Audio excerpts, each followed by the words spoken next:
Welcome to the Accomplished Brain Podcast, where we share our passion, knowledge, and experience about the brain and health.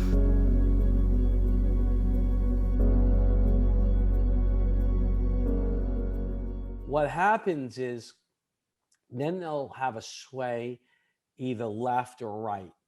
So usually I sway back and I'm either going to go left or right. Now, what happens in people who have strokes or Parkinson's, their brain has demised even greater. And what happens is as their brain is demising, their back, the brain has to compensate, and it angulates forward, especially in a stroke or even in Parkinson's. And now their center of pressure is much more forward. So you put their feet together and they're going to come forward, and then they're going to sway either left or right. It's usually what experiences kind of what I see. So how do we correct that, right? Well, if you think about it, you want to give, if they're, just say you put their feet together and their eyes are closed and their hands at the side. So let's say they sway back and they sway to the left, right? So normally what I'll do is I'll give them some kind of vestibular, and we're going to show you a little bit of, some of the fields in my VR program, but we'll give them exercises that will, so they're going back, so their back ear canals are, going to be firing to push them back, right? So we try to give them exercises to stimulate the front ear canal. And what I usually do, what Jeff does, is we give them exercises. Sometimes we give them both. And then because if they're swaying a little left, we might give them that front left ear canal.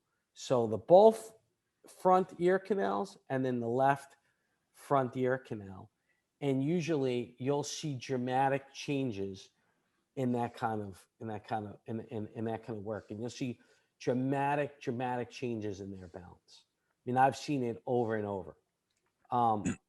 So again, the brain. So why do we use the vestibular system so much? Because let me share this with you. When the vestibular system is such an important system for your gait and also your posture.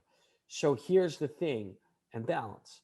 So when you heel strike, so when you walk, and let's say my left heel is going to strike the ground.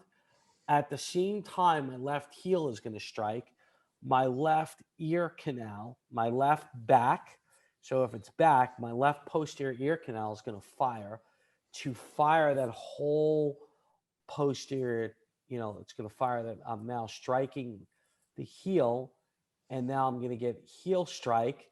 So I get from heel strike to now, foot stance to now pushing off.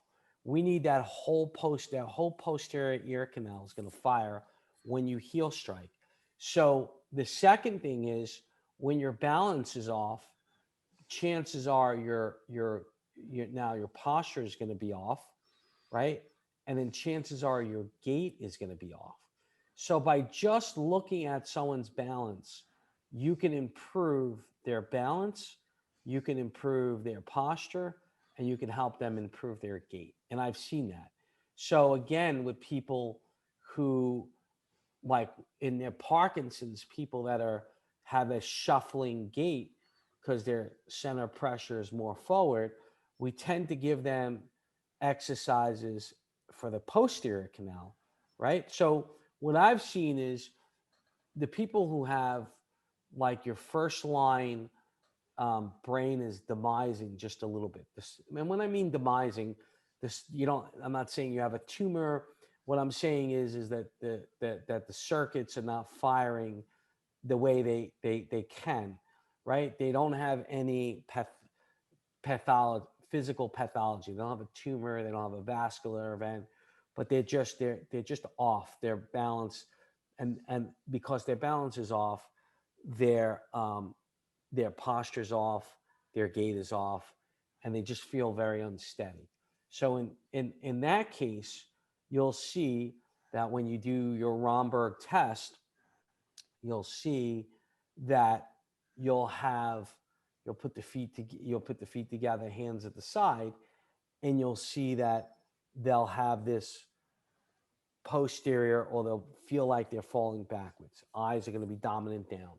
So in those cases, we usually give them head movements, like their head forward, and usually we'll give them like that. Plus, we'll couple that with giving them a head movement that will activate either the left or right ear canal, because they'll come back and they'll usually sway either, to the left or the right side. So if they sway to the left, we'll give them more left stimulation. The left, so we'll give them both front ear canals, and then we'll give them the left front ear canal. And usually that can make, and not a lot of reps. Okay, what we'd like to do usually is maybe 2 to 3 reps in each exercise, or 1 to 3 reps in each exercise, depending on how fatigued their system is. And we're going to do a whole kind of podcast on what is neurological fatigue, but not a lot of reps. But we want you to do the exercise a couple times a day, and you'll see. But again, as we talked about with neuroplasticity, between 7-10 days, 2 weeks, you'll start to see it right away, but the changes won't last. But as you do the exercises 2 to 3 times a day, over 7-10 days, 2 weeks, you'll start seeing the changes stay, and you'll see unbelievable dramatic changes. And when you get their balance better, one, their brain is overall functioning better. Number two, you're going to see that their posture is better, their walking is better, they feel much more steady. Huge, huge, huge changes. And we're going to do a whole nother also podcast about perception, because even though sometimes we'll do a podcast that we could see that they're better, they can't feel it, and we'll do a whole podcast on people's perception in the parietal lobe, and why that is, and how we can restore that type of function.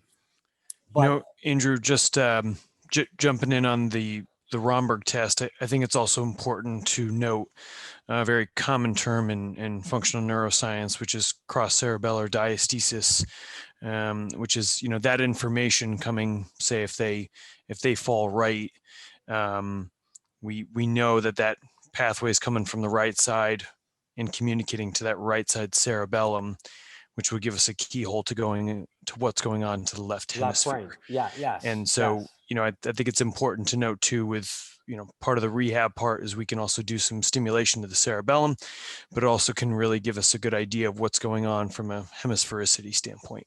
Yeah, that's a great point. So one of the things we look at is the direction usually that they sway to is the weaker cerebellum, and the weaker same side cerebellum and weaker contralateral brain, right? So just say they fall to the left, right? Usually the left cerebellum is going to be weaker, and usually it's something, the circuits, the asymmetries, the right brain isn't firing, whether the right brain's firing too high or too low. The firing rate of that right brain is off. So the left cerebellum is connected to the right brain, and vice versa. The right cerebellum is connected to the left brain. So it gives us a lot of the asymmetries that are going on, and also what parts of what side, all the asymmetries in the cortex and the asymmetries in the cerebellum. Right. So that's a really good point. So yeah, so we do this on every single client, whatever condition they have, whether they have a concussion, traumatic brain injury, stroke, Parkinson's, movement disorder, balance sores we're doing, but whatever condition they have, pretty much we're always checking how well their balance is. Okay, always, always, always. It's one of the most important things that we do.